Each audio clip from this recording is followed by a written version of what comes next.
இப்போ வெளி தோற்றத்தில் பார்த்தாக்கா இந்த வழக்கு திமுகவுக்கு தோல்வி போல தெரியும். ஆனால் என்னை பொறுத்தவரை இது திமுகவுக்கு அரசியல் ரீதியான வெற்றி. இந்த சிபிஐ என்ற வாஷிங் மிஷினுக்குள்ள இப்போ ஆதவ அர்ஜுனும் விஜயும் அவங்களே குதிச்சிருக்கிறாங்க என்று சொல்லலாம். நான் பெட்டிஷனே போடலன்னு இருக்கிறாங்க. அதை பேஸ் பண்ணி நீங்க தீர்ப்பு கொடுக்குறீங்க. ஆனால் ஒரு உச்ச நீதிமன்றத்தை மோசடி செய்திருக்கிறார்கள். இந்த பெர்ஜூரி ஏற்கனவே தலைமை நீதிபதி மேல ஒருத்தர் செருப்பு விட்டு இருந்தான். அதை விட மோசமானது இது. செருப்பு விட்டு விட மோசமானது. அப்படி ஒன்று நடந்திருக்குது. அதனால பரவாயில்ல, அது இருக்கட்டும், நாங்கள் அதை உத்தரவு வழங்குகிறோம் என்று இந்த நீதிபதிகள் உத்தரவு வழங்கி இருக்கிறார்கள். இது என்ன முறையில் சேரும்? ஓய்வு பெற்ற நீதிபதி அஜய் ரஸ்தோகி தலைமையில் 2 IPS அதிகாரிகள். அவங்க தமிழ்நாடு கேடராக இருக்கணும். ஆனால் அவங்க தமிழ்நாட்டில் பிறந்தவர்களாக இருக்கக்கூடாது. தமிழர்களாக இருக்க வேணாம் அப்படின்னா தமிழர்கள் திமுகவை ஆதரிப்பாங்க தமிழர்களாக இருந்தால் என்று உச்சநீதிமன்றம் கருதுகிறதா அப்படின்னு புரியல எனக்கு. இந்த அதிகாரிகள் எதற்காக விளக்கம் கொடுத்தார்? அப்போ அதிகாரிகள் பொறுப்பாக நடந்து கொண்டதை குற்றமாக இந்த உச்சநீதிமன்றம் சித்தரித்திருக்கிறது என்பதுதான் உண்மை. அதனால நடுநிலைக்காக நாங்க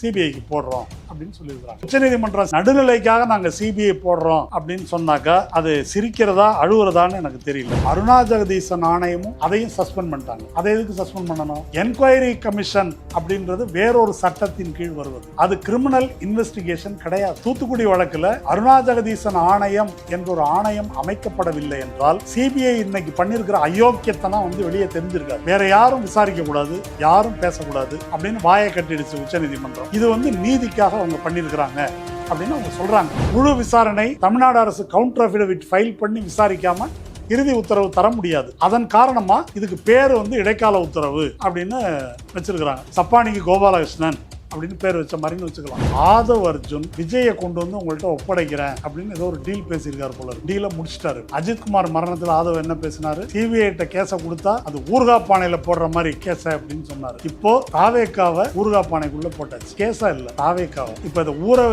வச்சு அடிக்கிறதுக்கான வாய்ப்பு சிபிஐக்கும் பாஜகவுக்கும் வழங்கப்பட்டிருக்கு. தாவேக்கா தொண்டர்களுக்கே நீங்கள் பிஜேபியினுடைய பிணைய கைதிகளாக மாற்றப்பட்டு விட்டீர்கள் என்ற உண்மையை நாம் எடுத்து சொல்ல வேண்டிய நேரம் இது.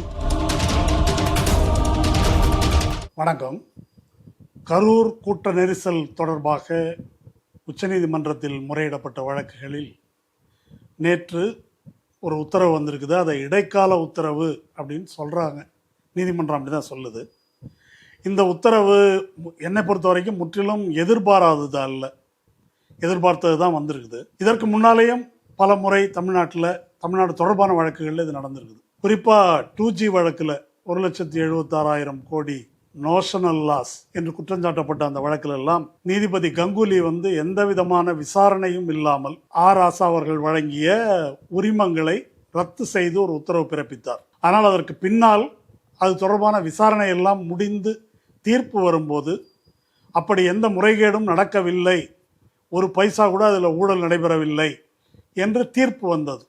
இதெல்லாம் நம்ம கண் முன்னால பார்த்தோம். அன்னைக்கும் அந்த 2G தீர்ப்பு, கங்குலி தீர்ப்பு வந்தபோது நீதி வெல்லும் அப்படின்னு சொன்னாங்க. அன்னைக்கு மோடி வென்றார். அந்த தீர்ப்பின் விளைவாக 2014 Anna Hazare, India against corruption இந்த பிரச்சாரங்களின் மூலம் நீதி வெல்லல, மோடி வென்றார். இப்போ விஜய் சொல்லியிருக்காரு நீதி வெல்லும் அப்படின்னு சொல்லி. அதனால என்ன நடக்க போகுது அப்படின்னு பார்ப்போம். இந்த நீதி அப்படின்றதுக்கு நிறைய அர்த்தங்கள் இருக்குது. இப்போ வெளி தோற்றத்தில் பார்த்தாக்கா இந்த வழக்கு திமுகவுக்கு தோல்வி போல தெரியும். ஆனால் என்னை பொறுத்தவரை இது திமுகவுக்கு அரசியல் ரீதியான வெற்றி. சட்ட ரீதியான தோல்வி அப்படின்னு ஒரு விளக்கம் சொல்லலாம், அது தனி. ஆனால் அரசியல் ரீதியாக இந்த தீர்ப்பு திமுகவுக்கு வெற்றி என்பதான் என்னுடைய கருத்து. விஜயனுடைய தாவேக்காவை பொறுத்த வரைக்கும் நீண்ட நாட்களாக இந்தியா கூட்டணியை சேர்ந்தவர்கள், பாரதிய ஜனதா எதிர்ப்பாளர்கள் சொல்லிட்டு இருக்கிறது என்ன என்று சொன்னால், இந்த கட்சி திராவிட முன்னேற்ற கழகத்திற்கு கிடைக்கக்கூடிய சிறுபான்மை வாக்குகளை பிரிப்பதற்காக மறைமுகமாக பாரதிய ஜனதாவின் ஏற்பாட்டில் தொடங்கப்பட்டுள்ள கட்சி. அதனால தான் அவங்க பாரதிய ஜனதாவை கொள்கை எதிரி என்று சொல்வது எதற்காகன்னு சொன்னால், சிறுபான்மை மக்களை நம்ப வைப்பதற்காக. நடைமுறையில் அவர்கள் யாரை எதிர்த்து பேசுகிறார்கள் என்றால் முழுக்க திமுகவைத்தான் எதிர்த்து பேசுகிறார்களே தவிர அவர்கள் பாரதிய ஜனதாவை எதிர்த்து எதுவும் பேசுவதில்லை. அல்லது மிக மென்மையாக சம்பிரதாயமாக ஒரு சில வார்த்தைகளை மோடிக்கு எதிராக கூறுகிறார்கள் அப்படின்றதான் இது வரைக்கும் நம்ம சொல்லிட்டு இருந்தோம். இப்போ இந்த தீர்ப்பு வந்த பிறகு இனி அப்படி நடிப்பதற்கான வாய்ப்பு விஜய்க்கு இல்லை. உதாரணமாக சிவகங்கையில் அஜித்குமார் வழக்கில் அவர் நடத்திய ஆர்ப்பாட்டத்தில் விஜய் பேசியது, ஆதவ அர்ஜுனா பேசியது உங்களுக்கு எல்லாருக்கும் நினைவு இருக்கும். ஆதவ அர்ஜுனா என்ன சொன்னார்? எதுக்கு நாங்கள் ஒரு court monitored special investigation team, இதுதான் நாங்கள் கேட்டது. ஆனால் இவங்க சிபிஐ விசாரணை கேட்குறாங்க. சிபிஐட்ட போனால் ஒரு வழக்கு என்னைக்காவது விசாரித்து முடிப்பாங்களா? அது அவ்வளோதான், 5 வருஷத்துக்கு ஊறுகாய் பானையில் போட்ட மாதிரி தான் என்று அவர் பேசினார். விஜய் என்ன பேசினார்? விஜய் உங்களுக்கு சிபிஐ என்பது பிஜேபி ஆர்எஸ்எஸ் உடைய கட்டுப்பாட்டில் இருக்கிறது என்பது உங்களுக்கு தெரியாதா? அப்படியே அங்கே கொடுக்குறீங்க அப்படின்னா நாங்கள் கேட்ட மாதிரி கோர்ட் மானிட்டர்டு இன்வெஸ்டிகேஷன் அதுக்கு பயந்து போய் நீங்கள் அங்கே கொடுக்குறீங்க. ஏன்னா பிஜேபி உங்களுக்கு ரகசிய உறவு இருக்குது, அதனால தான் கொடுக்குறீங்க என்று விஜய் பேசினார். அந்த விஜய் தான் இன்றைக்கு சிபிஐ விசாரணை, அது உச்சநீதிமன்ற ஓய்வு பெற்ற நீதிபதிகள் கண்காணிப்பு எது இருந்தாலும் இது சிபிஐ விசாரணை தான், சிபிஐ விசாரணை என்று உத்தரவிட்டிருப்பதை நீதி வெல்லும் என்று அவர் ட்வீட் பண்ணியிருக்காரு. அதை வாசகர்கள், பார்வையாளர்கள் ஒப்பிட்டு பார்த்து கொள்ளலாம். இப்போ இந்த தீர்ப்பு என்ன அப்படின்னு பார்ப்போம். ஓய்வு பெற்ற நீதிபதி அஜய் ரஸ்தோகி தலைமையில் 2 ஐபிஎஸ் அதிகாரிகள், அவங்க தமிழ்நாடு கேடராக இருக்கணும், ஆனால் அவங்க தமிழ்நாட்டில் பிறந்தவர்களாக இருக்கக்கூடாது. வேற வார்த்தையில் சொன்னால் தமிழர்களாக இருக்கக்கூடாது அப்படின்னு அதை புரிஞ்சுக்கலாம். ஏன் அப்படின்னு சொன்னாக்கா, இது இந்த இன்ட்ரெஸ்ட் ஆஃப் ஃபேர்னஸ், நியாயமாக நடக்குது என்று மக்களுக்கு தெரிவதற்கு இப்படி மாற்றுறது அவசியம் அப்படின்னு சொல்லியிருக்கிறாங்க. இப்போ இந்த அளவுகோல் தமிழ்நாட்டுக்கு மட்டும்தான் பிரயோகிக்கப்படுகிறதா, இல்லை மற்றவர்களுக்கு பயன்படுத்தப்பட்டிருக்கிறதா அப்படின்னு ஒரு கேள்வி எழுது. உதாரணமாக குஜராத்தில் நடந்த முஸ்லீம்களுக்கு எதிரான படுகொலைகள் தொடர்பான வழக்கில், பெஸ்ட் பேக்கரி போன்ற வழக்குகளில் குஜராத்தில் விசாரணை செய்து, குஜராத் போலீஸ் அதிகாரிகள் குஜராத் நீதிமன்றத்தில் விசாரணை செய்து எல்லாரையும் விடுதலை பண்ணிட்டாங்க. அது சுப்ரீம் கோர்ட்டுக்கு போய் அது முறையாக இல்லை அப்படின்னு சொல்லி தான் குஜராத்துக்கு வெளியே உள்ள ஒரு நீதிமன்றத்தில் இது விசாரிக்கப்பட வேண்டும் என்று மகாராஷ்டிராவில் அது விசாரணைக்கு உத்தரவிடப்பட்டு குற்றவாளிகள் தண்டிக்கப்பட்டார்கள். அந்த மாதிரியான முறைகேடு எதுவும் இங்கே நடந்து விட்டதா என்றால் இல்லை. அப்படி இல்லாத போது தமிழர்களாக இருக்க வேணாம் அப்படின்னா தமிழர்கள் திமுகவை ஆதரிப்பாங்க தமிழர்களாக இருந்தால் என்று உச்சநீதிமன்றம் கருதுகிறதா அப்படின்னு புரியல எனக்கு. இதுதான் ஒரு அளவுகோல்னாக்கா, ரொம்ப பிரபலமான ஒரு வழக்கு ஹிண்டன்பர்க் வழக்கு. அந்த ஹிண்டன்பர்க் வழக்கில் அதில் குற்றம் இழைத்தது செபியில் இருக்கக்கூடிய மாதவி பூரி புச் என்ற அதனுடைய சேர்மன் எப்படி அதானி தொடர்பான நிறுவனங்களில் முதலீடு செய்திருக்கிறார், அவருக்கு எப்படி தொடர்பு இருக்குது, செபியினுடைய கண்காணிப்பு குழுவிலேயே எப்படி அதானியின் உறவினர்களே அங்கே இருக்கிறார்கள் என்ற விஷயங்கள் எல்லாம் அப்பொழுது அம்பலப்படுத்தப்பட்டது. ஆனால் அந்த செபி விசாரணை இருக்கு இல்லையா, செபி சிபிஐ கூட விசாரிக்க வேணாம், அதை வேற இலாக்காக்கள் யாருமே இடி அது மாதிரி யாரும் விசாரிக்க வேணாம், செபியே விசாரித்தா போதும், மாதவிபூரி புச்சே இருந்தாலும் பரவாயில்லை என்றெல்லாம் பழைய தலைமை நீதிபதி ஓய்வு பெற்றவர் சந்திரசூட் உத்தரவு போட்டார். இனி வரக்கூடிய வழக்குகளில் மோடி தொடர்பான வழக்கு, அதானி தொடர்பான வழக்கில் குஜராத்துக்காரங்களோ குஜராத் கேடர் அதிகாரிகளோ இருக்க மாட்டார்கள், விசாரணைக்கு இருக்கக்கூடாது என்று இந்த வழக்கை முன்மாதிரியாக கொண்டு இனி உச்சநீதிமன்றம் உத்தரவிடும் என்று நாம் எதிர்பார்ப்போம். அப்போது இந்த மனுதாரர்கள் யார் இந்த வழக்கில்? ஒருத்தர் ஆதவ அர்ஜுனுடைய கோரிக்கை என்ன? 2 விஷயம் அவர் சொல்லியிருக்காரு. உயர்நீதிமன்றத்தினுடைய தனி நீதிபதி செந்தில்குமார் எங்களை வழக்கில் சேர்க்காமையே எங்கள் தலைவருக்கு எதிராக பல கமெண்ட்டை அந்த தீர்ப்பில் பாஸ் பண்ணியிருக்காரு அப்படின்றது அவங்களுடைய முக்கியமான பிரச்சனை. 2வது என்ன அப்படின்னு சொன்னால், இந்த வழக்கு நடுநிலையாக நடக்கலை, அதனால் ஒரு ஓய்வு பெற்ற உச்சநீதிமன்ற நீதிபதிகள் அடங்கிய அவங்களால் நியமிக்கப்பட்ட ஒரு சிறப்பு புலனாய்வு குழு விசாரிக்கணும். இது ஆதவ அர்ஜுனா. இன்னொரு பக்கம் சிபிஐ விசாரணை வேண்டும் என்று கூறி வழக்கு போட்ட ஜிஎஸ் மணி என்ற பாரதிய ஜனதாக்காரர் அவருடைய கோரிக்கையை சென்னை உயர்நீதிமன்றம் நிராகரித்து விட்டது. அதுக்கு அவர் அப்பீல் பண்ணியிருக்கார். அது இல்லாமல் ஒரு 3 பேர் யார் அப்படின்னா, கரூர் கூட்ட நெரிசலில் தம்முடைய உறவினர்களை இழந்தவர்கள். ஒருத்தர் பிரபாகரன், இன்னொருத்தர் பன்னீர்செல்வம், 3வது செல்வராஜ். இந்த 3 பேர் ஆர்டிகிள் 32ல் எங்களுடைய உயிர் வாழும் உரிமை, ஆர்டிகிள் 21 அரசமைப்பு சட்டம் வழங்கக்கூடிய உயிர் வாழும் உரிமை பாதிக்கப்படுவதால் ஆர்டிகிள் 32வின் கீழே நேரடியாக நாங்கள் உச்சநீதிமன்றத்தில் முறையிடுகிறோம் அப்படின்னு அவங்க முறையிட்டிருக்கிறாங்க. அதில் பன்னீர்செல்வத்துடைய மனுவும் செல்வராஜுடைய மனுவும் ஃப்ராடு என்பதை ட்ரைப்ஸ் வந்து அம்பலப்படுத்தி இருக்கிறது. அதை நம்ம பின்னால் பார்ப்போம். இதெல்லாம் தான் மனு. இப்போ வந்து இந்த உத்தரவில் ஒரு விஷயம் வந்து புரிஞ்சுக்கணும். சிபிஐ விசாரணையை தலைமை நீதிபதி அஜய் ரஸ்தோகி அவர் கூட 2 ஐபிஎஸ் ஆஃபீஸர்ஸ், அந்த ஐபிஎஸ் ஆஃபீஸர்ஸ் தான் நான் சொல்கிற மாதிரி இந்த தமிழ்நாடு கேடராக இருக்கணும், ஐஜி லெவலுக்கு குறையாமல் இருக்கணும், ஆனால் தமிழர்களாக இருக்கக்கூடாது என்ற குழுவின் கண்காணிப்பு அப்படின்னு அவர் சொல்லியிருக்காரு. இந்த உத்தரவுகள், உச்சநீதிமன்றம் அளித்துள்ள இந்த உத்தரவு என்ன சொல்லுது அதை நம்ம பார்ப்போம், அதை படிப்போம். 4 உத்தரவுகள் இதில் பிறப்பிக்கப்பட்டிருக்குது. அதாவது 1, இந்த கமிட்டி, அதாவது ஓய்வு பெற்ற நீதிபதி ரஸ்தோகி தலைமையிலான committee shall monitor the investigation transfer to the CBI and is at liberty to issue proper directions for the areas in which the investigation is required to be carried out. இது வந்து CBI நடத்துகின்ற புலன் விசாரணையை கண்காணிக்கும், எதையெல்லாம் விசாரிக்கணும் என்று சிபிஐக்கு உத்தரவிடும். அடுத்தது, it shall monitor the investigation carried out by the CBI as directed, அதை கண்காணிக்கும். 3வது, the committee shall have the liberty to review the evidence collected by the CBI from time to time and supervise the investigation to ensure that it reaches its logical conclusion. அது CBI திரட்டிய சாட்சியங்களை இது வந்து review பண்ணும், மீளாய்வுக்கு உட்படுத்தும். அப்படி அந்த வகையில் supervise பண்ணும். 4வது, இது ரொம்ப முக்கியம், the committee may undertake an inquiry into any matter ancillary or incidental to the Karur stampede which might be necessary to ensure fair, transparent, independent investigation into the matter. இந்த கமிட்டி என்ன செய்யலாம் அப்படின்னு சொன்னாக்கா, இந்த கரூரில் நடைபெற்ற இந்த கூட்ட நெரிசல் மரணம்க்கு தொடர்புள்ளது என்று அந்த கமிட்டி கருதக்கூடிய எந்த விதமான துணை விவகாரங்கள், அதோடு சந்தர்ப்ப சாட்சியத்தால் இணைந்த விவகாரங்கள், அதெல்லாம் பற்றி இந்த கமிட்டி விசாரிக்கலாம் அப்படின்றது 4. இது பொதுவாக ஒரு கிரிமினல் குற்ற விசாரணையில் காணப்படாத ஒரு வினோதமான ஒரு உத்தரவு அப்படின்னு எனக்கு படுது. 5வது, the committee shall devise its own procedure as per the direction of the former judge. இதெல்லாம் எப்படி செய்யறது அப்படின்றத அந்த நீதிபதியினுடைய வழிகாட்டுதலின் கீழ் அவங்களே இந்த ப்ரொசீஜரை வடிவமைத்து கொள்ளலாம்.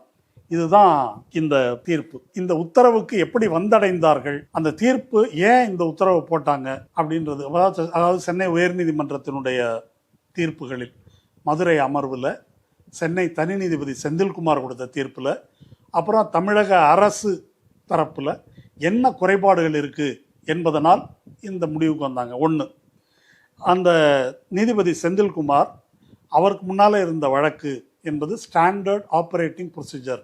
இந்த மாதிரி கூட்டங்கள் நடக்கும்போது அதை எப்படி நடத்தணும் அப்படின்றதுக்கான முறைகள் வகுக்க சொல்லி தான் மனு போட்டிருந்தாங்க. ஆனால் அந்த வரம்பை தாண்டி இந்த வழக்கை நான் வந்து எஸ்ஐடிக்கு வந்து விடுறேன், எஸ்ஐடி நியமிக்கிறேன்னு இவர் சொல்லியிருக்காரு. அதனால் அந்த வழக்கினுடைய ஸ்கோப்புக்கு வெளியே போயிட்டாரு, ஒரு கிரிமினல் இன்வெஸ்டிகேஷனுக்கு ஆர்டர் பண்ணியிருக்காரு. அது 1. 2வது, அதில் வந்து அவங்க ரெஜிஸ்ட்ரிக்கு, நீதிமன்ற பதிவாளருக்கு இதை எப்படி ஒரு இதில் இவருடைய பெஞ்ச், இவருடைய அமர்வில் நீங்கள் எப்படி வந்து பட்டியலிட்டீங்கன்னு கேட்டிருக்கிறாங்க. 2வது, எதிர்த்தரப்புக்கு, அதாவது தாவேகா தரப்புக்கு வாய்ப்பளிக்காமையே அவர் இது மாதிரி விமர்சனங்களை சொல்லியிருக்காரு. 3வது, ஏற்கனவே இந்த மாதிரி எஸ்ஓபி கேட்டு ஒரு மனு வந்து போட்டிருக்கிறாங்க, அதில் அரசாங்கம் பதில் சொல்லணும் அக்டோபர் 16க்குள்ள அப்படின்னு ஒரு உத்தரவு இருக்கும்போது இதை எதுக்காக நீங்கள் எடுத்துக்கிட்டீங்க. அடுத்தது 4வது, மதுரை அமர்வில் சிபிஐ விசாரணை கேட்டு மணின்ற ஒரு பெட்டிஷன் போட்டிருக்காரு. சிபிஐ விசாரணையெல்லாம் தேவையில்லை, கரூர் போலீஸே விசாரிக்கட்டும், இன்னும் விசாரணையே ஆரம்பிக்கல, விசாரணையில் எந்த குறைபாடும் இல்லாத போது, நீங்களே அப்படி எந்த குறையும் சொல்லாத போது சிபிஐ விசாரணை வேண்டும் என்று கேட்பது ஏற்கனவே உள்ள உச்சநீதிமன்ற தீர்ப்புகளுக்கெல்லாம் எதிரானது, தேவையில்லை அப்படின்னு அந்த பெஞ்ச் வந்து சொல்லியிருக்கும் போது, அதே நாளில் சென்னை உயர்நீதிமன்றத்தில் இந்த வழக்கை எடுத்துக்கிட்டு நீங்கள் வந்து இந்த வழக்கை எஸ்ஐடிக்கு மாற்றிருக்கிறீங்க. அப்போ நீங்கள் பெஞ்சுக்கு மேலே, பெஞ்சு தலையிடாத ஒரு வழக்கில் சிங்கிள் ஜட்ஜு தலையிடலாமா? இது அடுத்தது. இறுதியாக இந்த வழக்கு கரூர் அப்படின்றது மதுரை பெஞ்சோடைய ஜூரிஸ்டிக்ஷனில் வருது. அப்படி இருக்கும்போது நீங்கள் எப்படி இதை மெட்ராஸில் எடுத்து விசாரிக்கலாம்? இது வந்து இதுதான் முக்கியமாக அவங்க கேட்டிருக்கிற கேள்வி, 5வது கேள்வி. இப்போ இந்த தீர்ப்பில் இவங்க சொல்லியிருக்கிற விஷயங்கள் எல்லாம் சரிதானா? உச்சநீதிமன்றத்தினுடைய அந்த ஆர்டர் உத்தரவை எடுத்து நீங்கள் பார்த்தீங்கன்னா பெரும்பான்மையாக அதனுடைய 3/4 3/4 விஷயங்கள் இந்த உயர்நீதிமன்ற நீதிபதி இப்படி தப்பாக பண்ணிட்டாரு அதை பற்றி தான் இருக்குதே தவிர தமிழக அரசோ காவல்துறையோ செய்த விஷயங்களை பற்றி இல்லை. சரி, இந்த விஷயத்துக்குள்ளே வருவோம். இப்போது எஸ்ஓபி கேட்ட வழக்கில் நீங்கள் வந்து இப்படி ஒரு எஸ்ஐடி ஆர்டர் பண்ணலாமா, எப்படி ஆர்டர் பண்ணீங்க என்று கேட்டிருப்பது அது கொஞ்சம் வினோதமாக இருக்குது. அதை பற்றி என்ன சொல்கிறாங்கன்னாக்கா, அந்த வழக்கு வந்து எஸ்ஓபி மட்டும் கேட்டு போடப்பட்டதில்லை. தமிழ்நாடு டிஜிபிக்கு அந்த தினேஷ் என்பவர் கொடுத்த மனுவில் எஸ்ஓபி கேட்டிருக்கிறது மட்டும் இல்லை, இந்த கூட்ட நெரிசல் விஷயத்தில் விஜய் மேலேயே இவங்க எஃப்ஐஆர் போடலை, எஃப்ஐஆரில் விஜய் பேரையே சேர்க்கலை, அதனால் இந்த வழக்கு விசாரணையே ஒழுங்காக நடக்கலை, மிக முக்கியமாக குற்றம் சாட்டப்பட வேண்டிய நபரையே விட்டுட்டு அவரை தப்பிக்க வைக்கிற மாதிரி தமிழ்நாடு போலீஸ் வந்து விசாரணை நடத்துது அப்படின்ற குறிப்பான குற்றச்சாட்டு அதில் இருக்குது. அந்த அடிப்படையில் தான் இது இங்கே டேக் பண்ணப்பட்டிருக்கு. அதை உச்சநீதிமன்றம் கணக்கில் கொள்ளவில்லை அப்படின்றது ஒன்று. ரெண்டாவது, உயர்நீதிமன்ற நீதிபதி செந்தில்குமார் இது இந்த பிரேயருடைய வரம்பை தாண்டி செல்கிறது என்பதை நான் அறிவேன், இருந்தாலும் ஏன் போகிறேன்னா இது ஒரு எக்ஸ்ட்ராடினரி சர்க்கம்ஸ்டன்ஸ் அப்படின்னு சொல்லிட்டு அதை விளக்குறார். விளக்கிட்டு தான் இந்த தீர்ப்பை வந்து அவர் வந்து கொடுக்குறார். இந்த மாதிரி பல வழக்குகளில் உச்சநீதிமன்றத்திலேயே பிரேயருக்கு வெளியே போய் ஒரு முழுமையான நீதி வழங்குவதற்காக நீதிமன்றம் பல தீர்ப்புகளை வழங்கி இருக்கிறது. அதனால் செந்தில்குமார் ஏதோ விசித்திரமாக பண்ணிட்டாரு என்று கருதுவதற்கு இடமில்லை. ஆனால் உச்சநீதிமன்றம் அப்படி தான் கருதுது. ரெண்டாவது, எதிர்த்தரப்புக்கு வாய்ப்பளிக்காமையே விமர்சனம். இதுக்கும் செந்தில்குமார் தன்னுடைய தீர்ப்பில் பதில் சொல்லியிருக்கார். அவங்க அங்கேருந்து அகன்றது, அதுக்கு வந்து ஆதவ் அர்ஜுன் அவருடைய மனுவெல்லாம் என்ன சொல்லியிருக்காருன்னா, போலீஸ் சொல்லி தான் நாங்கள் போனோம் என்றெல்லாம் விளக்கம் சொல்லியிருக்காரு. இதை நம்ம மறுத்து நிறைய பேசிட்டோன்றதுனால நான் விவரிக்கலை. போலீஸ் சொல்லி தான் போனோன்றதை இப்போ தான் சுப்ரீம் கோர்ட்டில் போய் சொல்கிறாங்க. அங்கேருந்து போன விஜய் வந்து அதை சொல்லலை. அதற்கு பிறகு ஆதவ் அர்ஜுனோ புசி ஆனந்தோ அவர் கட்சியை சேர்ந்த யாரும் இத்தனை நாட்களில் ட்விட்டர்லேயோ அறிக்கையிலையோ எதுலேயும் இதை சொல்லலை. புதுசாக இப்போ அதை சொல்லுகிறார்கள் என்பது தான் முக்கியமானது. நம்பர் 1, அவங்க ஓடிட்டாங்க என்பதை மட்டும் சொல்லி அவர்கள் மீதான விமர்சனத்தை அவர் சொல்லலை. உங்களுக்கு மனித பண்பே இல்லை, அக்கௌண்டபிலிட்டியே இல்லை என்பதெல்லாம் தான் அதில் சொல்லியிருக்கிற விமர்சனம். எதனால் அதை சொன்னார்? நீங்கள் அங்கேருந்து போனீங்களே, போன பிறகு கூட நடந்த சம்பவத்துக்கு வருத்தம் தெரிவித்து ஒரு வார்த்தை கூட நீங்கள் சொல்லலை. அது நம்ம விஜயினுடைய அந்த 3 நிமிட 4 நிமிட காணொலியில் எதுவும் கிடையாதுன்றது நமக்கு ஏற்கனவே தெரியும். இதெல்லாம் சொல்லி தான் அந்த விமர்சனத்தை அவர் சொல்லியிருக்காரு. அதனால் எதிர்த்தரப்புக்கு வாய்ப்பளிக்க வேண்டும் என்ற தேவையே அதில் வந்து எழலை. வாய்ப்பளித்து விளக்கம் கேட்க வேண்டிய குற்றச்சாட்டு எதையும் அந்த நீதிபதி சொல்லவில்லை. அதற்கு மேல் அது ஒரு அப்சர்வேஷன் மட்டும்தான். இதெல்லாம் சொல்லி அவங்க மேலே நடவடிக்கை எடுக்க சொல்லி நீதிபதி எதுவும் சொல்லலை. அது அவங்களுடைய அப்சர்வேஷன். அந்த தீர்ப்பு, அந்த உத்தரவு இருக்கு இல்லையா, எஸ்ஐடி போட்ட உத்தரவுக்கும் இந்த அப்சர்வேஷனுக்கும் எந்த தொடர்பும் இல்லை. சொல்லப்போனால் எஸ்ஐடி போட்ட உத்தரவை தமிழக அரசு எதிர்த்தது. நீங்கள் விசாரிக்கிறது சரியில்லை, ஹிட் அண்ட் ரன் கேஸை விட்டுட்டீங்க, இதெல்லாம் சொல்லி தான் எஸ்ஐடி என்ற நியமனத்தை அவர் கொடுத்துருக்காரே தவிர தாவேக்காவை விமர்சனம் பண்ணி எஸ்ஐடி கொடுக்கல என்பது குறிப்பிடத்தக்கது. மூணாவது, ஏற்கனவே இப்படி ஒரு எஸ்ஓபி கேட்டு மனு போட்டிருக்கிறாங்க, இருந்தாலும் இதை நீங்கள் வந்து எடுத்துகிட்டு இருக்கிறீங்க அப்படின்னு அவர் சொல்லியிருக்காரு. அதை பற்றி எனக்கு என்னன்னு தெரியல. நாலாவது, மதுரை அமர்வு சிபிஐ கோரிக்கையை நிராகரித்துள்ள போது அதற்கு எதிராக நீங்கள் எப்படி கொடுக்கலாம் அப்படின்னு இவர் கேட்டிருக்காரு. இந்த விஷயத்துக்கு மட்டும் நான் பின்னால் பதில் சொல்கிறேன். அது கடைசியாக மதுரையில் விசாரிக்க வேண்டியதை நீங்கள் வந்து எப்படி சென்னையில் விசாரிக்கலாம் அப்படின்னு கேட்டிருக்காரு. ரொம்ப அருமையான கேள்வி இது. ஆனால் இதற்கு முன்னால் மிக மிக முக்கியமான ஒரு வழக்கில், அதாவது நமக்கு தெரியும், ஆளுநர் ரவி மற்றும் குடியரசுத் தலைவர் தமிழ்நாடு சட்டமன்றத்தில் இயற்றப்படுகின்ற பல சட்டங்களை முடக்கி வைத்திருப்பது பற்றி நமக்கு வந்து தெரியும். அதற்கு எதிராக தொடுத்த வழக்கில் ஒரு வரலாற்று சிறப்புமிக்க தீர்ப்பை தமிழ்நாடு அரசு பெற்றிருக்கிறது. ஒரு காலக்கெடு விதித்து, இந்த காலக்கெடுவுக்குள்ள நிராகரிப்பதென்றால் காரணம் சொல்லி தான் நீங்கள் நிராகரிக்கணும், அது வந்து ஆளுநராக இருந்தாலும் குடியரசுத் தலைவராக இருந்தாலும் இதுதான் அப்படின்னு பர்திவாலா மகாதேவன் அமர்வு ஒரு தீர்ப்பு கொடுத்தது. அந்த தீர்ப்பு உடனடியாக அமலுக்கு வருகிறது என்றும் நீதிமன்றம் சொன்னது. உடனே தமிழ்நாடு அரசு என்ன செய்ததுன்னா, முக்கியமாக துணைவேந்தர் நியமனம் தொடர்பான ஒரு சட்டம் தான் அவங்க முடக்கி வச்சிருந்தது. அந்த சட்டத்தை உடனடியாக இயற்றி துணைவேந்தர் நியமனத்துக்கு உத்தரவு போட்டது. அதை சென்னை உயர்நீதிமன்றத்தில் ஒரு தனி நீதிபதி அதுக்கு ஸ்டே கொடுத்து நிறுத்தினார். அது எப்படி நடந்தது என்று சொன்னால், திருநெல்வேலியில் இருக்கக்கூடிய பாஜகவினுடைய நிர்வாகியாக இருக்கக்கூடிய வெங்கடாஜலபதி என்பவர் விடுமுறை கால நீதிமன்றம், அவர் திருநெல்வேலிக்காரர் மதுரையில் தான் போட்டிருக்கணும், மாறாக சென்னையில் போட்டார்.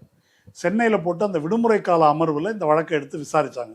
தமிழக அரசு சார்பில் அதற்கு கடுமையாக ஆட்சேபம் தெரிவிக்கப்பட்டது. ஒரு லெஜிஸ்லேச்சர் சட்டம் இயற்றும் போது அந்த சட்டத்துக்கு கோர்ட்டு உடனடியாக ஒரு இடைக்கால தடை விதித்தது கிடையாது எப்போவுமே. அப்படி இருக்கும்போது நீங்கள் இடைக்கால தடை விதிக்கக்கூடாது. அது மட்டுமல்ல, எங்களுக்கு இதுக்கு எதிர்மனு தாக்கல் செய்வதற்கு போதிய அவகாசம் கொடுக்கணும் என்றெல்லாம் தமிழக அரசு முறையிட்டும். அதுவும் இது வெக்கேஷன் கோர்ட்டில் இது அவசரமாக தடுக்கப்பட வேண்டிய விஷயம் அல்ல என்று தமிழ்நாடு அரசு வாதாடியும் அதையெல்லாம் மீறி மதுரை பெஞ்சில் விசாரிக்க வேண்டியதை சென்னையில் விசாரித்து, ரெகுலர் கோர்ட்டு விசாரிக்க வேண்டியதை வெக்கேஷன் பெஞ்சில் விசாரித்து, ஒரு லெஜிஸ்லேச்சருடைய இதுக்கு ஸ்டே கொடுக்கக்கூடாது என்ற நிலையில் அதுக்கு ஸ்டே கொடுத்து உத்தரவிட்டார் ஒரு நீதிபதி. அந்த நீதிபதியின் பெயர் ஜி.ஆர். சாமிநாதன். இதை உச்சநீதிமன்றம் அப்படி எடுத்து பார்த்த உடனேயே கண்டிச்சிருக்கணும். தமிழ்நாடு அரசு அப்பீல் பண்ணியிருக்குது. எடுத்து பார்த்த உடனேயே கண்டித்து விட்டு அந்த ஸ்டேயை வெக்கேட் பண்ணியிருக்கணும். ஆனால் அந்த வழக்கு பல மாதங்களாக உச்சநீதிமன்றத்தில் உறங்குகிறது. இதுவரைக்கும் அது விசாரணைக்கு கூட எடுத்துக்கொள்ளப்படவில்லை. அந்த வகையில் 2 நீதிபதிகள் அமர்வு வழங்கிய அந்த தீர்ப்பையே முடக்கி வைத்திருக்கிறது நீதிமன்றம். இப்போ இந்த வழக்கில் மட்டும் இது மதுரையில் அல்லவா பேசியிருக்கணும், இங்கே எப்படி எடுத்தீங்க என்று ஒரு நீதி உணர்ச்சி மிகுந்து போய், உச்சநீதிமன்றத்துக்கு அப்பப்போ அது மாதிரி ஆகும், நீதி உணர்ச்சி மிகுந்து போய் அப்படி ஒரு கேள்வியை அவர்கள் எழுப்பியிருக்கிறார்கள். இப்போ அந்த முதல்ல சொன்ன மேட்டருக்கு நான் வர்றேன். 2 நீதிபதிகள் கொண்ட அமர்வு மணி அவர்களுடைய சிபிஐ விசாரணை கேட்கின்ற மனுவை மதுரை உயர்நீதிமன்றம் நிராகரித்திருக்கும் போது நீங்கள் எப்படி எடுக்கலாம் அப்படின்னு அவங்க கேட்டிருக்கிறாங்க. அப்போ என்ன செஞ்சுருக்கணும் இந்த நீதிபதிகள் அப்படின்னு சொன்னால், சிபிஐ விசாரணைக்கு உகந்த வழக்கு அல்ல இது அப்படின்னு அந்த 2 நீதிபதிகள் ஏன் சொல்லியிருக்காங்கன்னா, விசாரணையே இன்னும் தொடங்கலை, இந்த விசாரணையில் நீங்கள் எந்த குற்றச்சாட்டையும் குறையையும் இதுவரை சொல்லவில்லை, அப்படி இருக்கும்போது சும்மா நீங்கள் இந்த ஊரில் நடந்துச்சு அதனால் இந்த ஊர் போலீஸ் விசாரிக்கக்கூடாது என்றெல்லாம் கேட்க முடியாது என்று சொல்லி தான் நிராகரித்திருக்கிறது. அப்போது உச்சநீதிமன்றம் என்ன செஞ்சுருக்கணும் அப்படின்னு சொன்னால், இதை திரும்ப ஏற்கனவே உயர்நீதிமன்றம் சொல்லியிருக்குல்ல, அந்த தீர்ப்பிலே சொல்லியிருக்கிறாங்க, ஒருவேளை மதுரை உயர்நீதிமன்ற அமர்வு சொல்லியிருக்கு, ஒருவேளை தமிழ்நாடு போலீஸ் விசாரணையில் உங்களுக்கு ஏதாவது குறை இருந்தால் எங்கள்கிட்ட வாங்க, அப்போ பரிசீலிக்கிறோன்னு சொல்லியிருக்கு. அப்படி தான் சொல்லியிருக்காங்கல்ல, அப்போ மதுரை உயர்நீதிமன்றத்துக்கு போங்க, இங்கே எதுக்கு வரீங்க என்று சொல்லி உச்சநீதிமன்றம் அனுப்பியிருக்கணும் நியாயமாக. அப்படி அனுப்பாமல் இங்கேயே அந்த உச்சநீதிமன்றம் தீர்ப்பு வழங்கியிருக்கு. அது ஏன்? கொஞ்சம் மர்மமாக இருக்குது. இதுக்கு ஒரு விளக்கம் நமக்கு தேவை. இப்போ மறுபடியும் இந்த வழக்கு பற்றி விவரத்துக்கு வருவோம். 3 தரப்பு பெட்டிஷன் போட்டிருக்காங்க. இப்போ மணி மட்டும் இந்த பெட்டிஷனை போட்டிருந்தாருனாக்கா உச்சநீதிமன்றம் இந்த மாதிரி ஒரு உத்தரவு பிறப்பித்து மறுபடியும் நீ மதுரை ஹைகோர்ட் பெஞ்சுக்கே போ என்று சொல்லியிருக்கலாம். அதுக்கு பதிலாக இன்னும் 2 பேர் இருக்கிறாங்க. ஒரு பக்கம் ஆதவ் அர்ஜுன் இருக்காரு, அவர் ஆர்டிகிள் 32 பெட்டிஷன் போட்டிருக்காரு. இது இல்லாமல் 3 பேர் நான் சொன்னேன் இல்லையா, இதில் உறவுகளை பறிகொடுத்தவர்கள் 3 பேர் ஆர்டிகிள் 32 போட்டிருக்கிறாங்க. இப்போ இந்த பெட்டிஷன்லாம் போட்டதே எதற்காக அப்படின்னு சொன்னால், உச்சநீதிமன்றத்தில் ஒரு ஆர்டர் வாங்கணும் என்ற நோக்கத்துக்காக தான் போட்டிருக்கிறாங்க. அது ஒரு ஆதவ் அர்ஜுன் கேட்டால் அல்லது ஒரு மணி பிஜேபிக்காரர் வக்கீல் அவர் கேட்டாக்க அது கிடைக்காது. மாறாக யார் பாதிக்கப்பட்டவர்களோ அவங்க அப்படி கேட்கும்போது தான் அதற்கு ஒரு அடிப்படை வரும் என்ற காரணத்தை திட்டமிட்டு யோசித்து தான் பாதிக்கப்பட்டவர்களை பிடிச்சு அவங்க பேரில் பெட்டிஷன் போட்டிருக்கிறாங்க. அதில் 2 பேர் ஃப்ராட் அப்படின்னு இது வரைக்கும் நமக்கு தெரிஞ்சிருக்கு. 3வது ஒருத்தர் நானாக தான் போட்டேன் அப்படின்னு ஒரு இப்போ இதெல்லாம் வெளியே வந்த பிறகு அவர் பேசியிருக்கார். அது போட்டோம். பன்னீர்செல்வம் என்பவர் போட்டது ஃப்ராடுன்னு அவர் மனைவி சொல்லியிருக்கிறாங்க. செல்வராஜ் என்னை ஏமாற்றி கையெழுத்து வாங்கிட்டாங்கன்னு சொல்லியிருக்காரு. அது இருக்கட்டும். இப்போ இதுதான் கண்டிஷன். உயர்நீதிமன்றம் இப்படியெல்லாம் சொல்லியிருக்கும் போது மதுரை உயர்நீதிமன்றத்துக்கே திருப்பி அனுப்பாமல் ஏன் உச்சநீதிமன்றம் இதை எடுத்துக்கொண்டது என்றால், அதுக்கு மிக முக்கியமாக என்ன காரணம் சொல்கிறாங்க அப்படின்னு சொன்னால், இந்த தமிழ்நாடு அதிகாரிகள், ஹோம் செக்ரட்டரி, ஏடிஜிபி, அப்புறமா ஹெல்த் செக்ரட்டரி, இப்படி உயர் அதிகாரிகள் அமர்ந்து ப்ரெஸ் மீட் நடத்தி எங்கள் மேலே எதுவும் தப்பு இல்லை அப்படின்னு சொல்லியிருக்கிறாங்க. இப்படி நீங்கள் சொல்லியிருக்கும்போது இங்கே ஒருவேளை கீழ்நிலை அதிகாரிகள் மேலே தப்பு இருந்துச்சு அப்படின்னு சொன்னாக்கா அதை எப்படி யார் கண்டுபிடிக்க முடியும்? அதனால் இவங்களே க்ளீன் சீட் கொடுத்துட்டாங்களே, இனிமேல் எப்படி நம்ப முடியும் என்ற கேள்வியை இந்த உத்தரவு எழுப்பியிருக்கு. அதனால் நடுநிலை அப்படின்னு மக்கள் நம்ப வேண்டும், அதுக்காக தான் நாங்கள் சிபிஐக்கு மாற்றுறோம்னு சொல்லியிருக்காங்க. இதுதான் பெரிய ஜோக்கு, அதுக்கப்புறம் வருவோம். இப்போ இந்த அதிகாரிகள் எதற்காக விளக்கம் கொடுத்தார்கள்? அதிகாரிகள் விளக்கம் கொடுக்க வேண்டிய கட்டாயம் ஏன் ஏற்பட்டது என்பதை பற்றி நாம் ஏற்கனவே பல முறை பேசியிருக்கிறோம். இந்த சம்பவம் நடைபெற்ற அன்றைக்கு இரவிலிருந்தே அதில் முதுகில் கத்தியால் குத்துனாங்க, விஷவாயு விட்டாங்க, லைட்டை ஆஃப் பண்ணாங்க, அப்புறமா போதுமான பாதுகாப்பு கொடுக்கல, எங்கள் கேட்ட இடத்த கொடுக்கல, செந்தில் பாலாஜி ஆட்கள் உள்ளே புந்துட்டாங்க, எப்படி செந்தில் பாலாஜி உடனே வந்தார், ஆம்புலன்ஸை உள்ளே விட்டாங்க, இப்படி பல சதி கோட்பாடுகள் பரப்பப்பட்டன. இந்த சதி கோட்பாடுகள் தடையில்லாமல் பரப்பப்படும் போது 3 நாளாக இது நடந்துச்சு. 27 ராத்திரியிலிருந்து தொடங்கி இந்த சதி கோட்பாடுகள் பரவும் போது ஒரு சமூக பதற்றம் ஏற்படுகிறது. இப்போ இதுக்கு பதில் சொல்லாமல் எப்படி இருப்பது? யார் பதில் சொல்வது? அமைச்சர் பதில் சொன்னால் அரசியல் நோக்கம்னு சொல்லுவாங்க. அப்போ இதற்கு சம்பந்தப்பட்ட அதிகாரிகள் தான் இதற்கு விளக்கம் சொல்ல வேண்டும் என்ற அடிப்படையில் அவங்க சொன்னதெல்லாம் எங்காளுங்க மேலே தப்பு இல்லை, உங்கள் மேலே தான் தப்பு என்ற அல்ல, என்ன நடந்ததோ அதை விளக்கினார்கள். சதி கோட்பாடுகளுக்கு எதிராக இதை செய்துதான் தீர வேண்டும், இதை செய்வது அந்த அதிகாரிகளுடைய கடமை, அந்த கடமையைத்தான் அவர்கள் செய்தார்கள். அப்படி செய்யலாமா? இது சட்டவிரோதம் இல்லையா? ஒரு வழக்கு விசாரணையில் இருக்கும்போது, காவல்துறை அதை விசாரித்து கொண்டிருக்கும்போது இந்த மாதிரி அவங்க கொடுத்தாக்க நாளைக்கு எப்படி விசாரணை நடக்கும் என்ற கேள்வியை எல்லாம் எழுப்புகிறார்கள். அது எஸ்ஐடி விசாரணையோ, சிபிஐ விசாரணையோ, போலீஸ் விசாரணையோ, ஒரு நீதிபதி அருணா ஜெகதீசன் விசாரணை, என்ன விசாரணையாக வேணால் இருக்கட்டும், அதில் உள்ள விஷயம் என்ன அப்படின்னு சொன்னால், இந்த 3 அதிகாரிகளும் இந்த ப்ரெஸ் மீட்டில் என்ன சொன்னாங்களோ அதை அவர்களால் மாற்றி சொல்ல முடியாது. மாற்றி சொன்னாக்க அவர்கள் தண்டனைக்குரியவர்களாக ஆவார்கள். அவங்க பொய் சொல்ல முடியாது, ஃபேக்டை மட்டும்தான் பேச முடியும். ஃபேக்டை சொல்வதற்கு அவர்களுக்கு உரிமை இருக்கிறது. நான் வேற ஒரு கம்பேரிசன் இதில் சொல்கிறேன், ஒப்பீடு.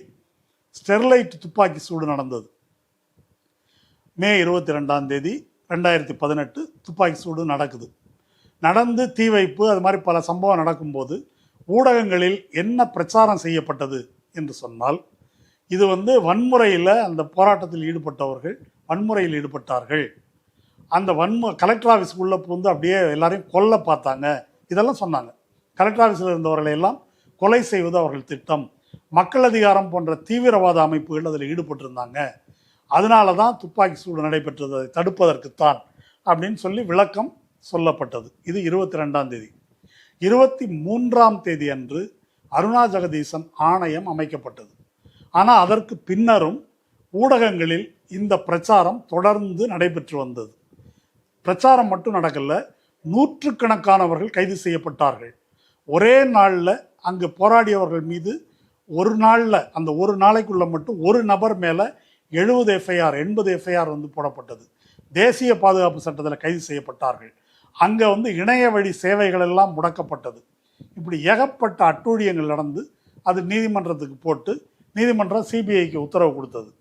இது எல்லாம் நடக்கும்போது எடப்பாடியை கேட்குறாங்க. அப்போது எடப்பாடி என்ன சொல்கிறாரு? எனக்கு தெரியாது, உங்களை போல தான் நானும் டிவியை பார்த்து தான் தெரிஞ்சுக்கிட்டேன் என்று சொன்ன எடப்பாடி அருணா ஜெகதீசன் ஆணையம் விசாரிக்கும் போது, சிபிசிஐடி விசாரணை நடக்கும்போது, மே மாதம் 23 அருணா ஜெகதீசன் போட்டாச்சு.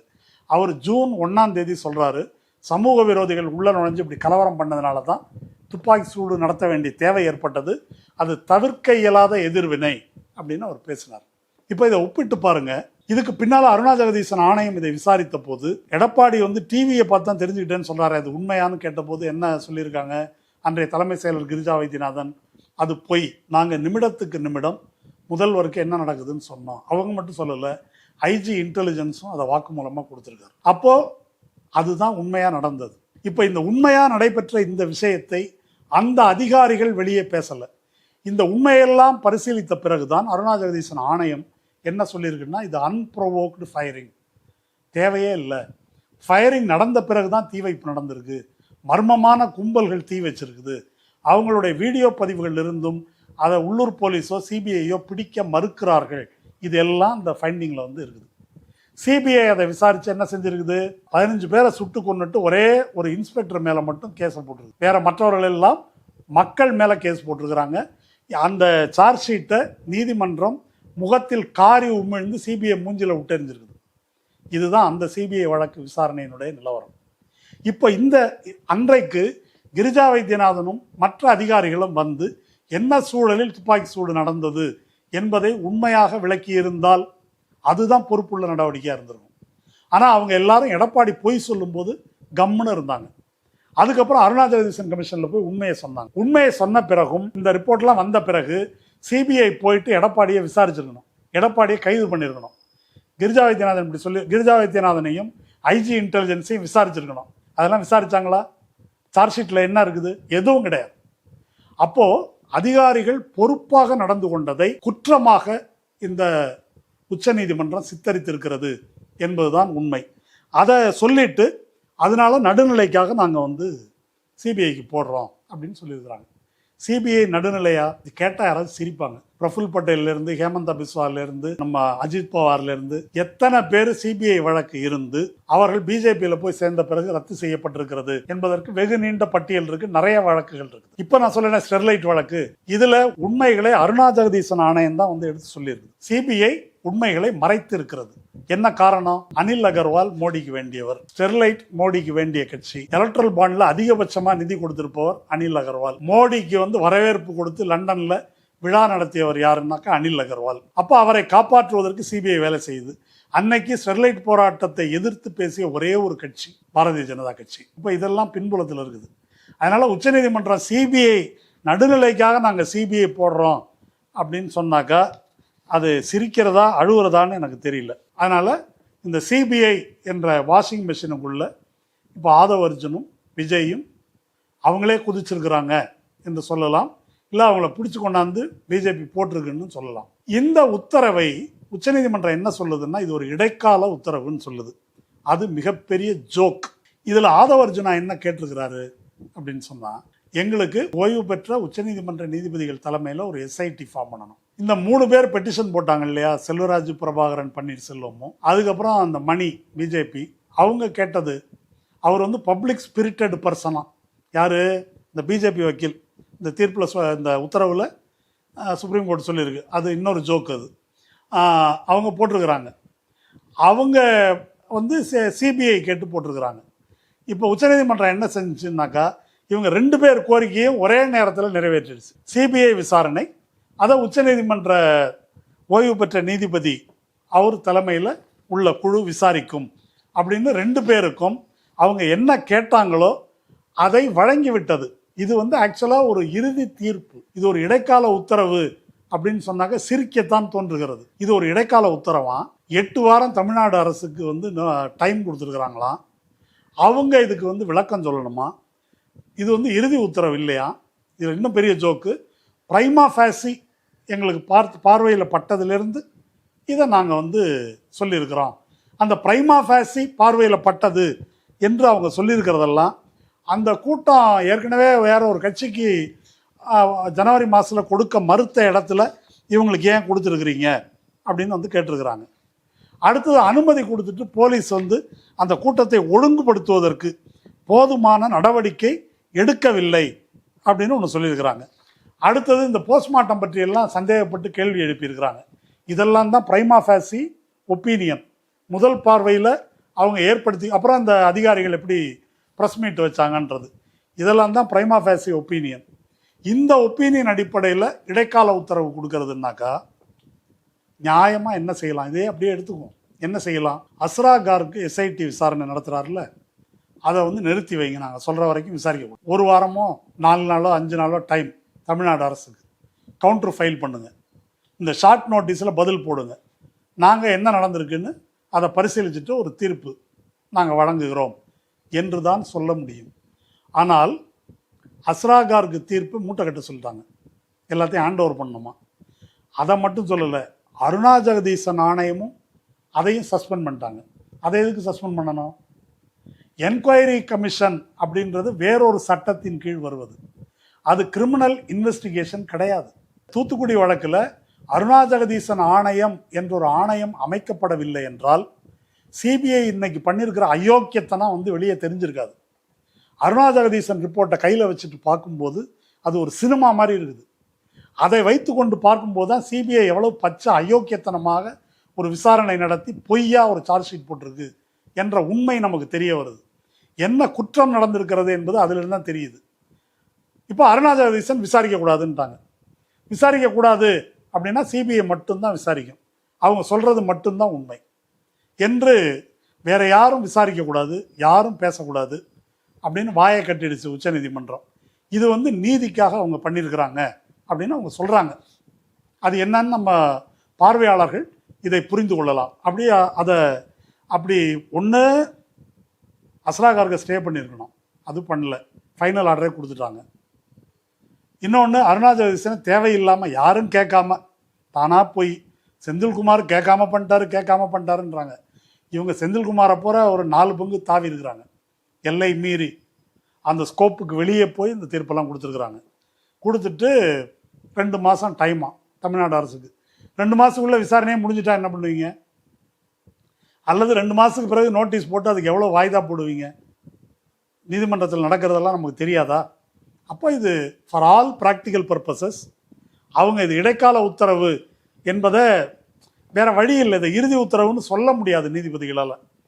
முழு விசாரணை தமிழ்நாடு அரசு கவுண்டர் அஃபிடவிட் ஃபைல் பண்ணி விசாரிக்காம இறுதி உத்தரவு தர முடியாது. அதன் காரணமாக இதுக்கு பேர் வந்து இடைக்கால உத்தரவு அப்படின்னு வச்சிருக்கிறாங்க.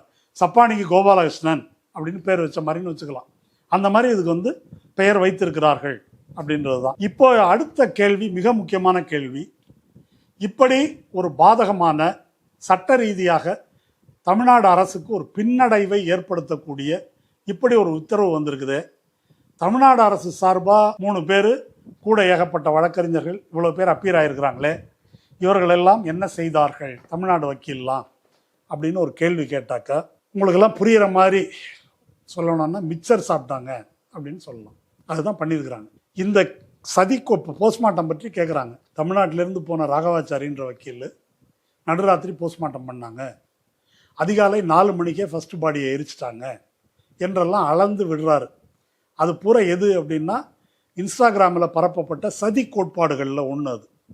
ஆனால் உண்மையில் நடந்தது என்ன என்பதை ஹெல்த் செக்ரட்டரி ப்ரெஸ் மீட்டில் அஃபீஷியலாக சொல்லியிருக்கார்.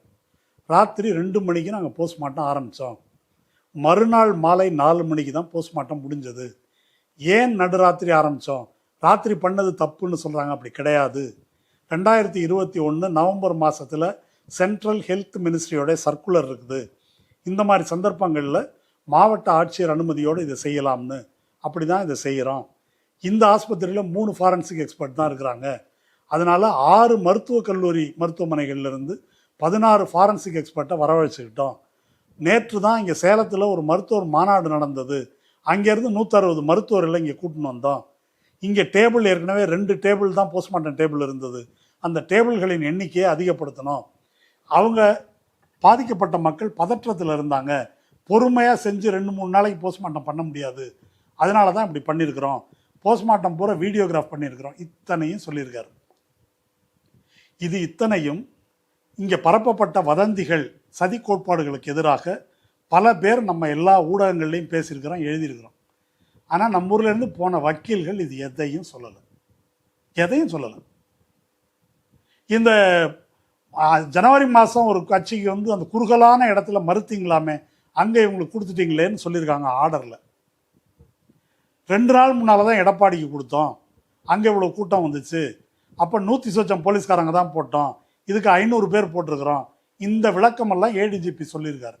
இந்த விளக்கமெல்லாம் ஒரு ரோட்டில் போகக்கூடிய ஒரு சாதாரண திமுக தொண்டன் அல்லது இந்த அரசு சரியாக தான் நடந்திருக்கு என்று கருதக்கூடிய யாருக்கும் தெரியும். ஆனால் நம்ம மூத்த வழக்கறிஞர் பெருமக்களுக்கு அது தெரியல, இந்த பதிலை சொல்லலை. தீர்ப்பில் இந்த ஆர்டரில் அது இருக்குது, இருக்குதுன்றது மட்டும் இல்லை, இதை அவர்கள் சொல்லவில்லை. போதுமான பாதுகாப்பு ஏற்பாடு செய்யவில்லை என்பது பொய். போதுமானது செஞ்சோம். அந்த கூட்டம் எப்படி பிஹேவ் பண்ணுச்சு, அதை ஏன் தடுத்திருக்க முடியாது, ஏன் ஜென்ரேட்டர் ஆஃப் பண்ணோம், பவர் கட் பண்ண சொல்லி அவங்க எப்படி எழுதி கொடுத்தாங்க, அதுக்கப்புறம் அவங்க ஏறின போது கட் பண்ணிட்டு உடனே எப்படி ரெஸ்டோர் பண்ணோம், எப்படி வீட்டிலெல்லாம் விளக்கேறி, எல்லா விளக்கமும் அவர்கள் சொல்லி இருக்கிறார்கள். இது எதையுமே அவங்க சொல்லலைங்க. அப்போ என்ன நோக்கத்துக்காக இவங்க போனாங்க, எதுக்கு ஃபீஸ் வாங்கினாங்க, உண்மையிலே புரியல. உண்மையிலே மனசாட்சி இருக்குதா இவர்களுக்கு என்றே எனக்கு சந்தேகமாக இருக்குது. இதை நிச்சயமாக தமிழ்நாடு அரசு இதை கடுமையாக விசாரிக்கணும். இது மட்டும் அல்ல, 2 பேர் ஃப்ராடு பெட்டிஷன் அப்படின்னு இன்னைக்கு எல்லாம் வெளியே வந்துருச்சு.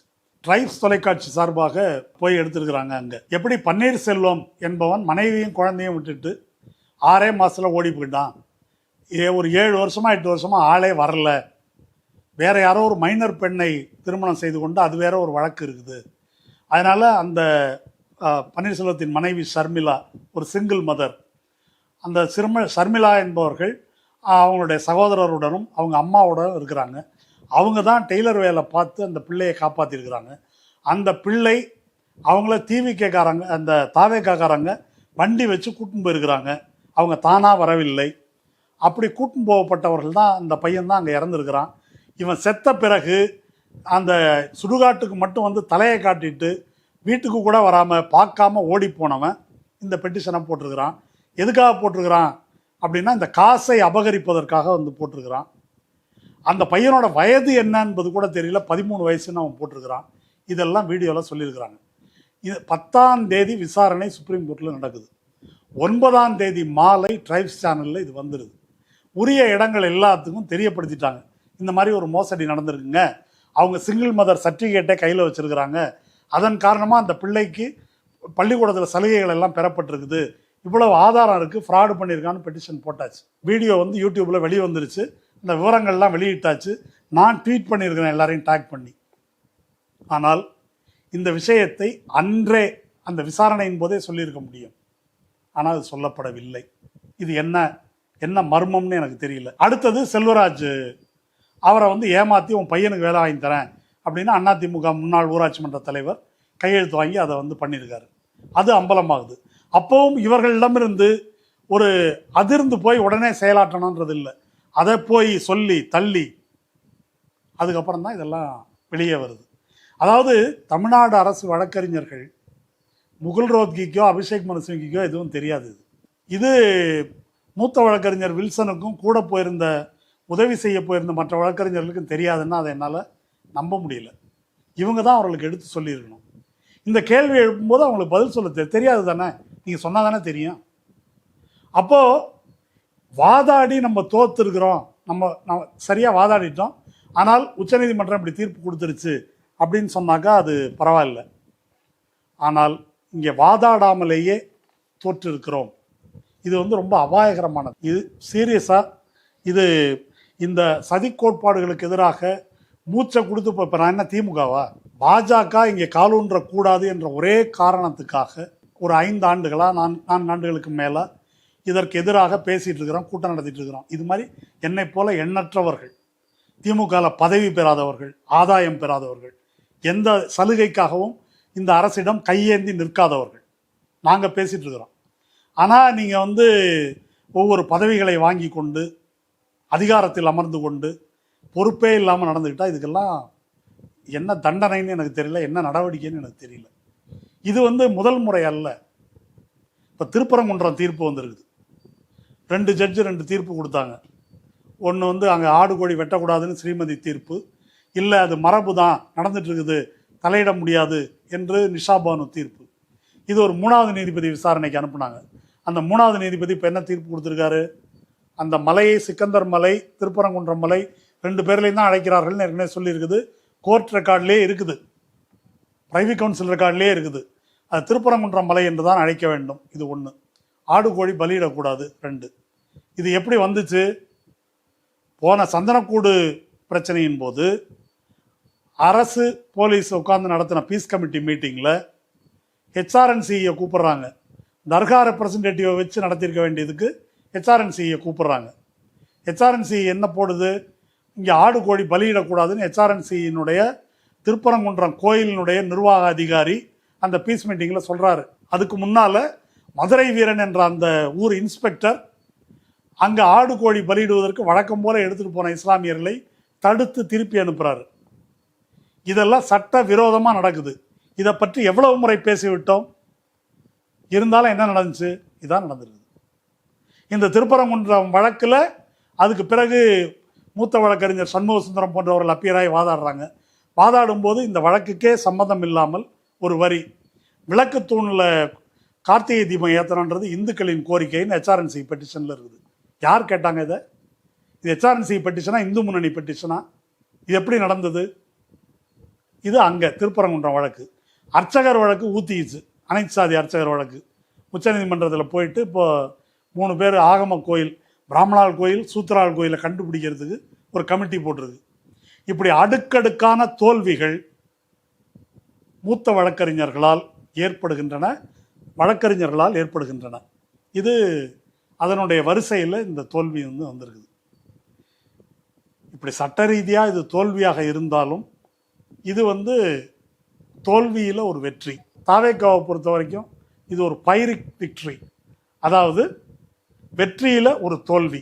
அது எப்படின்னு சொல்கிறேன். இது ஏன் தோல்வியில் வெற்றி திமுகவுக்குன்னு சொல்கிறேன்னாக்கா, இந்த உரையின் ஆரம்பத்திலேயே நான் சொன்னேன், இதில் இப்போ தாவேக்கா வெற்றி அடைந்ததாக நினைத்து கொண்டிருந்தாலும் அது சிக்கலில் மாட்டியிருக்குது. இப்போது இந்தியா கூட்டணி கட்சி அல்லது பாஜக எதிர்ப்பாளர்களை பொறுத்த வரைக்கும் நாம் என்ன சொல்லி வருகிறோம்? விஜய் என்ற இந்த மனிதர் தாவேக்கா என்ற கட்சியை தோற்றுவித்து, அந்த தாவேக்கா பெரியார், அண்ணா, அம்பேத்கர் எல்லார் கட் அவுட்டையும் வச்சு, காமராஜ் இவங்க தான் எங்கள் வழிகாட்டி அப்படின்னு சொல்லிட்டு, பாஜக எங்கள் கொள்கை எதிரி, திமுக தான் எங்கள் அரசியல் எதிரி என்று சொல்லி, திமுகவுக்கும் பாஜகவுக்கும் தான் ரகசிய உறவு இருக்குது என்று ஒரு அவதூறு பிரச்சாரத்தையும் தொடர்ந்து செய்து வருகிறது. அவங்க மோடியை எதிர்த்து எதுவும் பேசுவதில்லை, தொடர்ந்து திமுக மீது தான் தாக்குதல் தொடுக்கிறார்கள். இது எல்லாருக்கும் தெரியும்.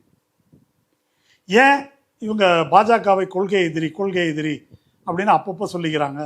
ஏன் நாங்கள் வக்ஃபு பில்லை எதிர்க்கிறோம், வக்கீல் வச்சுருக்கிறோம், அதை பண்ணி, இதெல்லாம் எதுக்கு சொல்கிறாங்கன்னாக்கா, திராவிட முன்னேற்ற கழகத்திற்கு போகக்கூடிய இஸ்லாமிய கிறிஸ்தவ சமூகத்தைச் சேர்ந்த சிறுபான்மை வாக்குகளை உடைப்பது என்பதுதான் நோக்கம். அந்த நோக்கத்துக்காகத்தான் விஜய் களமிறக்கப்பட்டிருக்கிறார். அதை உடைப்பதன் மூலம் திமுகவுக்கு கிடைக்கக்கூடிய வாக்குகளை குறைக்கலாம் என்பதுதான் திட்டம். அதனால தான் இவங்க பி டீம் என்பதை சொல்லி வருகிறோம். இப்போ என்ன நடந்திருக்குன்னாக்கா, அந்த பி டீம் என்று நம்ம நிரூபிக்க வேண்டிய தேவையே இல்லாமல் போயிடுச்சு. அதாவது இப்படி சொல்லலாம், முதல்ல பிஜேபி மாட்டுக்கு ஒரு மூக்கணாங்கயிறு போட்டு வச்சுருந்துச்சு. மூக்கணாங்கயிறு போட்டு வைக்கிறது எதுக்கு? மாடு ஏதாவது கொஞ்சம் முரண்டு பிடிச்சாக்க அதை கட்டுப்படுத்துவதற்கு. இப்போ என்ன செஞ்சுருக்காங்கன்னா, அந்த கயித்தை இழுத்து கொண்டு போய் தென்னை மரத்தில் கட்டிட்டாங்க. தென்னை மரம் தான் சிபிஐ. இப்போ சிபிஐயில் கொண்டு போய் கட்டியாச்சு. இப்போ அந்த கட்டுப்பாட்டை மீறி அவர்கள் எதுவும் செய்ய முடியாது. இந்த வழக்கில் சிபிஐ விசாரிக்க போகுது என்பது உண்மை. சிபிஐ எதை வச்சு விசாரிக்க முடியும்? விசாரிக்கட்டும். எல்லோருக்கும் தெரியும், இது திமுக சார்புன்னு இல்லை, இதில் தொடர்ந்து முதல் மாநாடில் தொடங்கி தாவேக்கா தொண்டர்கள் எப்படி நடந்து கொள்கிறார்கள் என்பது தெரியும். கூட்டம் சேர்க்கறதுக்கு இவங்க என்னெல்லாம் பண்ணாங்கன்னு தெரியும். கூட்ட நெரிசலை உருவாக்குவதற்கு ஆதவர்ஜுனும் இவர் புசி ஆனந்தும் விஜயும் இவங்க திட்டமிட்டே எப்படி இதை செய்தார்கள் என்பது தெரியும்.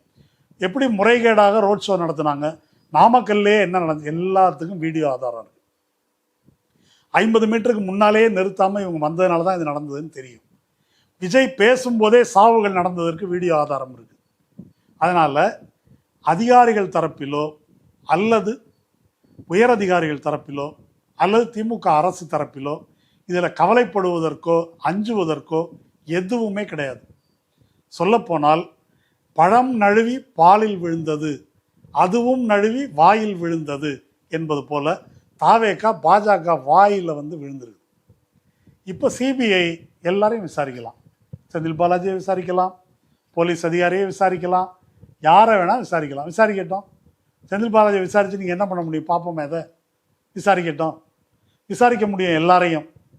அதே நேரத்தில் விஜயை விசாரிக்கலாம், ஆதவர்ஜுனை விசாரிக்கலாம், புசியானந்தை விசாரிக்கலாம், நிர்மல்குமாரை விசாரிக்கலாம், ஜெகதீஷ் பழனிசாமியை அவரை விசாரிக்கலாம், அப்புறம் அந்த ஐஆர்எஸ் அதிகாரியை விசாரிக்கலாம். எல்லாவற்றுக்கும் மேலாக பனையூர் பங்களாவை சோதனை போடலாம், பட்டினப்பாக்கத்தை சோதனை போடலாம், விஜயின் செல்ஃபோனை கொஞ்சம் கொடுங்க சார் என்று கேட்கலாம். இது எல்லாத்துக்கும் வாய்ப்பு இருக்கு. இதனால் யார் யாருக்கு என்ன பிரச்சனை வரும், இதுக்கு துணையாக இருக்கக்கூடிய எல்லாத்த பற்றியும் விசாரிக்கலாம் அப்படின்னு ஒன்று போட்டிருக்கிறாங்க, ஒரு பிட்டு. அந்த பிட்டு திமுகவுக்கு போடப்பட்ட பிட்டு என்பதை விட அது தாவேக்காவுக்கு போடப்பட்ட பிட்டு. அதனால் கவலைப்பட வேண்டியவர்கள், பயப்பட வேண்டியவர்கள், இனி தப்பிக்க முடியாதவர்கள் யார் அப்படின்னு சொன்னால் அது தாவேக்கா தான். பல விவகாரங்கள் இருக்குது. சிபிஐட்ட சிக்குனா என்னெல்லாம் நடக்கும் அப்படின்றதுக்கு நிறையா முன்னோடிகள் இருக்காங்க. இவங்க போய் அஜித் பவார்கிட்ட அல்லது ஷிண்டேகிட்ட அல்லது அவர் அஸ்ஸாம் முதல்வர்கிட்ட இன்னும் பல பேர்கிட்ட போய் கேட்டு தெரிஞ்சுக்கலாம் இவங்க என்னன்றதை. நடந்திருப்பது என்ன அப்படின்னு சொன்னால், ஆதவ் அர்ஜுன் விஜயை கொண்டு வந்து உங்கள்கிட்ட ஒப்படைக்கிறேன் அப்படின்னு ஏதோ ஒரு டீல் பேசியிருக்கார் போல இருக்கு. டீலை முடிச்சிட்டாரு. இப்போ அவர் அஜித்குமார் மரணத்தில் ஆதவ் என்ன பேசினார், சிபிஐட்ட கேஸை கொடுத்தா அது ஊர்காப்பானையில் போடுற மாதிரி கேஸை அப்படின்னு சொன்னார். இப்போது தாவேக்காவை ஊர்காப்பானைக்குள்ளே போட்டாச்சு. கேஸாக இல்லை, தாவேக்காவை. இப்போ அதை ஊற வச்சு அடிக்கிறதுக்கான வாய்ப்பு சிபிஐக்கும் பாஜகவுக்கும் வழங்கப்பட்டிருக்கிறது. அவர்களிடம் இவர்கள் சிக்கி இருக்கிறார்கள். இது சொல்லி நீங்கள் ஆறுதல் அடைந்து கொள்ளலாம், ஃபயர் விடலாம் அப்படின்னு இவங்க ஏதோ கிண்டல் பண்ணிட்டு இருக்கிறாங்க. நம்ம பார்க்க தானே போகிறோம். இப்போ பீகார் எலெக்ஷனில் எஸ்ஐஆர் பச்சையாக முறைகேடு நடக்குது. தேர்தல் ஆணையம் எத்தகைய முறைகேடில் ஈடுபடுது அப்படின்னு நேராக தெரியுது. இப்போ நீங்கள் என்னெல்லாம் செய்ய போகிறீங்க என்பதை நாங்கள் பார்க்க போகிறோம். பிஜேபிக்கு எதிராக என்னவெல்லாம் பேசப் போகிறீர்கள் என்பதை பார்க்க போகிறோம். என்னை பொறுத்த வரைக்கும் இந்த கரூர் கிரவுட் கிரஷ், கரூர் நெரிசல் மரணம் தொடர்பான இந்த விஷயம் இருக்கு இல்லையா, அது இப்போ கம்ப்ளீட்டாக எக்ஸ்போஸ் ஆகி நிற்குது. அது எல்லாவற்றுக்கும் சிகரம் வைத்தார் போல இந்த 2 ஃப்ராடு பெட்டிஷன் விஷயம் நீதிமன்றத்தின் முன்னால் வைக்கப்பட்டும் அதை நாங்கள் அப்புறம் பார்க்குறோம் அப்படின்னு சொல்லிட்டு தீர்ப்பை வழங்கி விட்டார்கள். இப்போ இது மக்கள் முன்னால் இருக்குது. இது எங்கேயும் ஓடி போகாது. இந்த பொய்களையும் புரட்டுகளையும் நீங்கள் ரொம்ப நாளைக்கு உருட்ட முடியாது. என்னுடைய கருத்து என்னவென்றால், இந்த இதை தலைமை நீதிபதிகிட்ட முறையிடணும். இந்த மாதிரி 2 பெட்டிஷன் போட்டிருக்கிறாங்க, நான் பெட்டிஷனே போடலைன்னு இருக்கிறாங்க. அதை பேஸ் பண்ணி நீங்கள் தீர்ப்பு கொடுக்குறீங்க. அது இல்லாமல் வேற ஒருத்தர் போட்டிருக்காருன்றதெல்லாம் இருக்கலாம். ஆனால் ஒரு உச்ச நீதிமன்றத்தை மோசடி செய்திருக்கிறார்கள். இது பெர்ஜுரி. ஏற்கனவே தலைமை நீதிபதி மேலே ஒருத்தர் செருப்பு விட்டறிந்தான். அதை விட மோசமானது இது.